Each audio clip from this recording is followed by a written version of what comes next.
नर्मदा परिक्रमा। नर्मदा परिक्रमा में मैंने 55 स्कूलों को मार्गदर्शन किया था। क्योंकि माँ मुझे बोली थी कि बेटा, ये जितने भी परिक्रमावासी आते हैं, इनको भोजन के लिए, बनाने के लिए ये सारे गाँव के लोग, आदिवासी लोग हेल्प करते रहते, कुछ ना कुछ। तो इनके बच्चे इनके बच्चे भी भारत का भविष्य बनना चाहिए, आगे बढ़ना चाहिए। तो मेरा संकल्प ही था कि भारत को विश्व गुरु बनाना है। तो इसलिए माँ से आशीर्वाद लेने के लिए आया था। तो मेरा संकल्प था कि ये बच्चे जो है, मैं अभी यात्रा तो कर ही रहा हूँ, मुझे टाइम भी था, तो क्यों ना इन बच्चों को भी मार्गदर्शन। तो माँ भी बोलती थी ठीक है, इनका भी भविष्य बने, क्योंकि ये सारे क्यों गरीब रहे, ये आदिवासी है, लेकिन ये आदिवासी नहीं रहने चाहिए, ये आगे बढ़ने चाहिए। तो मुझे पता था कि मेरा 20 मिनट का ज्ञान भी इनको आगे जीवन में लेके जाएगा। लेकिन मैं हर स्कूल में गया, हर स्कूल में मेरा स्वागत किया गया, क्योंकि वो परिक्रमावासियों को भगवान समझ के देखते हैं। वो कभी ना नहीं, मैं उनसे बोलता था मुझे बच्चों को 20 मिनट मार्गदर्शन करना चाहिए, सिर्फ 20 मिनट दे दो मुझे। वो बोलते थे हाँ जरूर, क्योंकि जो छोटे विचार करते हैं वो छोटे ही रह जाते हैं, जो मीडियम विचार करते हैं वो मीडियम रह जाते हैं, और सबसे जो बड़े विचार करते हैं सारे बड़े हो जाते हैं। तो मैं इन बच्चों को कुछ अच्छे और बड़े विचार देना चाहता हूँ। तो मुझे कभी ग्राउंड में सबको इकट्ठा किया जाता था, कभी छोटे छोटे वर्ग के अंदर दो दो तीन तीन स्कूल के बच्चे इकट्ठा करके एक क्लासरूम में मुझे दे देते थे। मैं एक चौक लेकर ब्लैक बोर्ड पे उनको सिखाते रहता था। तो मेरी सिखाने की पद्धति देखो, भारत को विश्व गुरु बनाना है तो छोटे मोटे ज्ञान की जरूरत नहीं, क्योंकि कुछ कुछ शिक्षकों ने बताया था मुझे, टीचर लोगों ने बताया था कि हम ज्ञान देते हो, ज्ञान नहीं होता है ज्ञान। बोला ज्ञान होता है, नहीं है ऐसे नहीं, लेकिन कुछ तो अलग चाहिए। खाने पीने का जुगाड़ से ज्ञान देंगे तो भारत को विश्व गुरु नहीं बनाएंगे, कुछ तो अलग होना चाहिए। तो मैं उनसे परमिशन लेके उनको जैसे आसमान में बता देता था, वैसे ही उनको बता देता था कि आपका ही शरीर है बच्चों, लेकिन आप सांस लेते हो। बच्चे बोलते हाँ, फिर रात को कौन लेता है? आपका ही हृदय है, आप चलाते हो। वो फिर बोलते थे नहीं, तो चल फिर बता दो कौन चलाता है, आपका खून कौन बनाता है, आपने खाना खाया हुआ पचन क्रिया कौन करता है, कितनी कोशिकाएं हमारे शरीर में होती है, कितनी मरती कितनी जन्मती है, हमारा शरीर हमें पता नहीं। तो नाखून कौन बढ़ाता है, बाल कौन बढ़ाता है, शुक्राणु से लेके 5 फीट तक किसने बड़ा किया, ये सारी चीजें बताने के बाद तो हम हरदम माँ बाप से झगड़ा करते हैं, माँ बाप से कि भगवान है कि नहीं, भगवान है कि नहीं। तो ध्यान देना बच्चों कि ये सारी सृष्टि को ऐसे ही चल रही है, कोई तो चलाने वाला होगा ना। तो आपका ही शरीर है, मैं आपको बताऊं कि आपकी बुद्धि है क्या, आपका मन है क्या, दिखाओ मुझे, नहीं दिखा सकते आप। आपके विचार है क्या, शरीर फाड़ के देखे क्या, कुछ नहीं मिलेगा। तो ध्यान देना, कुछ कुछ चीजें दिखाई नहीं देती। तो आज के बाद माँ बाप को ऐसी सताओ मत। चलो हम अलग से करते हैं, ज्ञान देते हैं, और उनको जो भी विचार छोटे करेगा वो खेतों में ही रहेगा, वो गैया को ही चराते रहेगा, वो जीवन भर हाँ। तो ध्यान देना, भैंसे भी देखते रहते कि कौन मुझे नहलाने के लिए आएगा, और राह देखती है। तो ध्यान देना, जो पढ़े लिखेंगे नहीं, कुछ करेंगे नहीं, तो वैसे ही रहेंगे। तो उनको एक बात बता देता हूँ कि आप सारे बच्चे करोड़पति हो। तो बच्चे बोलते नहीं हम आदिवासी हैं, हम ऐसे, हमारे माँ बाप इतने नहीं है। तो मैं उनसे बता, सच्ची आप करोड़पति हो। तो उनसे एक बात बता देता हूँ कि मेरे पास एक एक बार भिखारी आया था मेरे घर में भीख मांगने के लिए, 14-15 साल का लड़का था। तो मैं उससे बात किया कि मेरी बीवी को आवाज दिया और बोलो, ये बीवी जी, हमारे घर के बाहर ना वो भी एक करोड़पति आए हैं, और वो तो भीख मांगने के लिए आया था कि भिखारी भीख मांगने के लिए आया था, कुछ तो खाना या पैसा दे दो। मैंने बीवी से यही बोला कि हमारे बाहर एक करोड़पति आया है, उसको कुछ दे दो खाने के लिए या पैसा। तो बोली ठीक है, अंदर बिठा दो उसको। तो मैं उस भिखारी को, भिखारी नहीं बोला, ओ करोड़पति जी अंदर बैठो। तो बैठने के लिए राजी नहीं था। नहीं नहीं नहीं, मुझे ऐसे ही दे दो, मैं निकल जाऊंगा। तो मैं फिर से बीवी को बोला कि वो करोड़पति आदमी नहीं आ रहे। फिर वो भिखारी को गुस्सा आ गया, क्यों मुझे बार बार करोड़पति करोड़पति बोलते रहते हो? मैं क्या करोड़पति दिखता हूँ आपको? मैं ब्रिज के नीचे सोता हूँ, मुझे 4 दिन में नहाया नहीं, कोई खाना नहीं देता है, पुलिस वाले भी मारते हैं, गुंडे भी मारते हैं, कुत्ते भी काटते हैं, मेरी हाल इतनी है, ना मेरा घर है ना कुछ है। आप तो अच्छे रहते हो, लेकिन किसी का अपमान नहीं करना चाहिए ऐसा। हाँ, बार बार आप करोड़पति। तो मैं उस बेटे से वही बोला कि बेटा, मैं सच्ची बता देता हूँ, मैं जोक्स नहीं करता हूँ, आप सच्ची करोड़पति हो, लेकिन आपको पता नहीं क्या दिखता है, क्या कैसे करोड़पति है। वो भिखारी मुझे चिल्लाने लगा। फिर वो स्कूल के बच्चों को बोलता था। फिर मैंने उनसे बात बताई कि बेटा, आज शाम को डॉक्टर के पास चले जाना, और डॉक्टर को पूछना कि 2 आंखों की प्राइस कितनी होती, मुंह कान जितने भी हाथ पैर हृदय किडनी, ये होने के बाद उनसे बोल देना कि मेरी बुद्धि की प्राइस कितनी है, मेरे अंदर मन है उसकी प्राइस कितनी है, मेरे अंदर कल्पना आइडिया शक्ति कितनी है उसकी प्राइस कितनी है, मेरे अंदर मन बुद्धि सॉरी पृथ्वी तत्व है, जल है, प्रकाश है, वायु है, आकाश है, इसकी प्राइस कितनी है, सबकी पूछ लेना बेटा। डॉक्टर ने 1 करोड़ से कम बताया ना, तो मेरे घर में आके 1 लाख रुपए लेके जाना शाम को। तो वो गधा या कुत्ता नहीं था, भिखारी था, लेकिन इंसान था, आदमी था। उसने सोचा कि भगवान ने मुझे करोड़पति बनाया, तो मैं भिखारी क्यों बोलता रहा खुद को। और वो बिना भीख मांगते चला गया। मेरी बीवी कुछ लेके आई थी, लेकिन उसने देखा वो किधर गया, वो तो आज के बाद वो भिखारी नहीं रहेगा। क्योंकि भगवत गीता में लिखा गया है, ज्ञान के जैसा पवित्र इस दुनिया में कुछ नहीं। खाना तो हम जीवन भर खिला सकते हैं, कुछ चाहिए वो कपड़ा विपड़ा सब बार बार चलेगा, लेकिन ज्ञान ऐसी चीज है, एक बार दिया तो जीवन भर वो सुधर सकता है। तो ध्यान देना बच्चों कि आप पहले से ही भगवान ने आपको करोड़पति बना के रखा है। आपको पता नहीं आपका जीवन कैसे है। सारे जानवर जंगल में थे, हम इंसान भी जंगल में थे। तो हमारे से शक्तिशाली भी हाथी थे, शेर थे, और कुछ कुछ थे जानवर।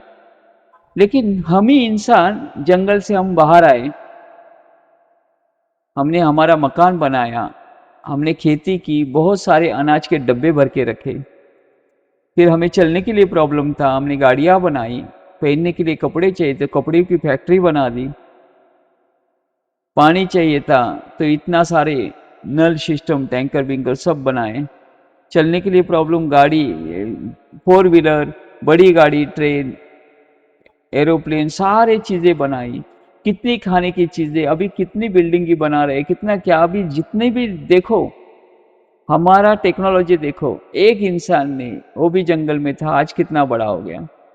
तो बच्चों एक चीज गौर करो कि सारे जानवर आज वही है जंगल में, और हम ही आगे आगे क्यों? क्योंकि भगवान ने हमें सोचने की बुद्धि अलग दे दी, सिर्फ खाने पीने की नहीं। फिर भी हम बोलेंगे नहीं, हम खाने पीने के लिए जिएंगे, खाने के पीने के लिए हम स्कूल में जाएंगे। तो ध्यान देना बच्चों, जानवर और आप में फर्क क्या हो गया? और हर चीज जो आज दिखाई दे रही है आपको विश्व में, छोटी से लेके घड़ी से, मोटरसाइकिल से लेके, मोबाइल से लेके, कुछ भी जो भी चीजें देख रहे हैं आपके घर के अंदर, इतनी सारी चीजें किसी ना किसी इंसान ने बनाई हुई है। किताबों में इतने सारा ज्ञान किसी ना किसी ने तो लिखा है। तो जिन्होंने किया छोटे से छोटी चीज, जिसने बल्ब बनाया वो करोड़पति बन गया, अरबपति बन गया। जिसने घड़ी बनाई वो अरबपति बन। जिसने कमीज का एक बटन भी बनाया वो भी अरबपति बन गया। जिसने ये लॉक बनाया, तो हर चीज आप देखोगे, एक मोटरसाइकिल में 4 लाख पार्ट होते हैं, जिसने भी एक पार्ट बनाया वो सारे अरबपति हैं। तो हमें एक ही करना है, हमें भारत को विश्व गुरु बनाने के लिए एक चीज का ये करना है, तो हम भी बड़े बन जाएंगे। बड़ा बनना आसान है, लेकिन गधे के जैसा जीवन जीना बहुत मुश्किल है। तो ध्यान देना, सब बड़े बनेंगे तो सारे बच्चे बोलते थे हाँ हम भी बड़े बनेंगे। तो ध्यान देना कि हमारे पास इतना सारा कुछ है, तो इन बच्चों को, और लास्ट में उनको बता देता था कि हमारा भारत पहले कितना महान था। क्योंकि महानता नहीं बताएंगे तो महान कैसे बच्चे बनेंगे। तो उनको बोलता था 7,36,000 गुरुकुल थे हमारे पास, और 31,000 यूनिवर्सिटी थी, इतनी बड़ी थी। तब अंग्रेजों ने बताया था कि हमारे पास कितने हैं उस टाइम, जिस टाइम भारत में इतने थे अंग्रेज आने से पहले। तब अंग्रेज लोगों ने बताया था हमारे पास 11,000 स्कूल है, और उनके पास यूनिवर्सिटी थी 101। तो कितना छोटा था इंग्लैंड, और भारत कितना बड़ा था। भारत में हर चीजें बनती थी, हर हर इसमें सारे मास्टरमाइंड थे। देखो, 1,000 साल हम युद्ध खेले, 1,000 साल, तब हम इतने भिखारी बन गए। अंग्रेज अधिकारी ने बताया था गुजरात का, देखो पूरे भारत का नहीं बता रहा हूं, गुजरात का एक जिला का धन पैसा यूरोप में लेके आए तो 7 देश खरीद सकते हैं हम। इतना पैसा एक जिला में, तो पूरा भारत में कितना रहेगा। हमारे राजे महाराजे सोने के आसन पे बैठते थे। हम छोटे नहीं थे, भारत पहले छोटा, हमें इतिहास नहीं सही से पढ़ाया गया। इतिहास सही से पढ़ाया जाता तो हम बहुत आगे बढ़ चुके होते अभी। एक बात बता देता, एक छोटी सी बात, और बच्चों को स्कूल में यही सिखाता था। 7,000 साल पहले प्रभु रामचंद्र ने 32 किलोमीटर का समुद्र के ऊपर सेतु बनाया, वो भी आदमी को लेके नहीं, वानरों को लेके। तो आज भी चैलेंज है पूरे विश्व को, कोई भी 32 किलोमीटर का सेतु बना के दिखाए समुद्र के ऊपर, बिना कोई चीजें लेके। बना ही नहीं सकते। तो कितने महापुरुष थे, तो सबके लिए, सब प्रभु रामचंद्र के लिए तालियां बजाओ, तो बच्चे तालियां बजा देते थे। 5,000 साल पहले हमारे भगवान श्री कृष्ण ने 45 मिनट में अर्जुन को गीता बताई, यानी आज के जमाने में मोटिवेशन ज्ञान बताया, और सारा युद्ध भी जीत लिया। तो ध्यान देना, आज भी किसी को भी चैलेंज दे सकता हूं मैं कि 45 मिनट की गीता आप 45 डेज में भी मुझे बता दो, फिर भी उनको समझ में नहीं आएगी। कितने सारे टीचर है, कितने सारे मोटिवेशन स्पीकर है, जिसने भी गीता जिसको समझ में आ गई वो बड़े महान बन गए, सारे के सारे दिव्य पुरुष बन गए। तो ध्यान देना, ज्ञान कैसे था, कितना था, तो वेदों का ज्ञान कितना पूजनीय। सारे यूनिवर्सिटी में सभी जगह जब आकलन होता है तो वेदों के ऊपर ही रिसर्च क्यों होता है। बाकी भी धर्म है, उनके भी धर्म ग्रंथ है, उनके ऊपर रिसर्च क्यों नहीं होता है, उनकी खोज करता है क्यों नहीं होती। उनके भी ज्ञान का खोज करो, जैसे हमारे ज्ञान का खोज करते हैं वैसे। तो ध्यान देना, क्योंकि वेदों में इतना ज्ञान छुपा हुआ है कि वो सारे जितने भी विश्व में है। तो ध्यान देना, हमारे पूर्वज इतने महान शक्तिशाली थे कि उनके ज्ञान से जीवन बदल देता था। जैसे कि वाल्मीकि ऋषि, उनको नारद मुनि ने एक ही सटीक से ज्ञान दे दिया, सिर्फ एक ही बार, राम नाम कैसे लेना। वो तो मरा मरा बोलते थे, फिर भी रामायण लिख डाली। जिनको बोलने के लिए नहीं लिखे, पढ़ाई लिखी, वो रामायण लिख रहे, आज भी अजरा मारे। जिस डाली पे बैठते थे उसी डाली को काटने वाले संत कालिदास महान कवि बन गए। समझ गए। चाय बेचने वाला पंतप्रधान बन गया, पेपर बेचने वाला अब्दुल कलाम महान साइंटिस्ट बन गया, खदान में काम करने वाली मुर्मू आगे बढ़ गई। धीरूभाई अंबानी पेट्रोल पंप पे काम करने सारे आगे बढ़ गए। अखंड भारत बनाने वाले आर्य चाणक्य इतने महान बन गए। छत्रपति शिवाजी महाराज, हाँ, उनकी माँ ने बताया था कि बेटा हिंदवी स्वराज्य चाहिए, उन्होंने बना दिया। तो ध्यान देना, एक एक विचार से सारे महान बन गए। क्यों? क्योंकि हमारा डीएनए जो है, ये हमारा डीएनए महादेव का है, हमारा डीएनए प्रभु रामचंद्र का है, हमारा डीएनए भगवान कृष्ण का है, हमारा डीएनए सारे देवी देवताओं का है। तो ध्यान देना, आज सभी स्कूल में इंग्रजी सिखाई जाती है। हमारी भाषा नहीं है, ना राष्ट्रभाषा है, ना घर की भाषा है, फिर भी हमें सिखाई जाती, फिर भी हम मास्टर बन जाते हैं उसमें, हम सीखते हैं। यही हिंदी हमारी अमेरिका वालों को सिखा दो, इंग्लैंड वालों को सिखा दो और बोलो पास होके दिखाए, सारे फेल हो जाएंगे, क्योंकि उनका डीएनए इतना पावरफुल नहीं है, सारे फेल हो जाएंगे।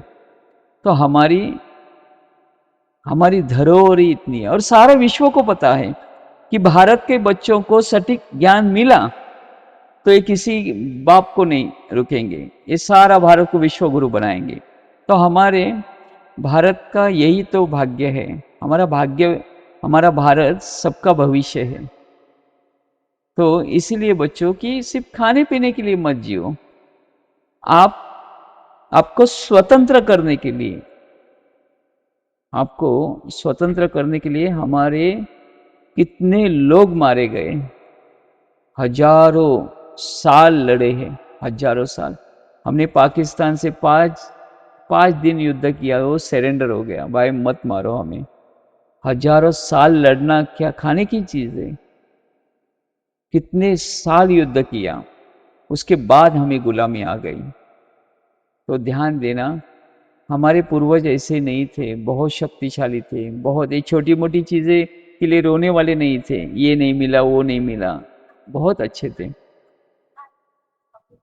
नर्मदे हर, नर्मदे, नर्मदे।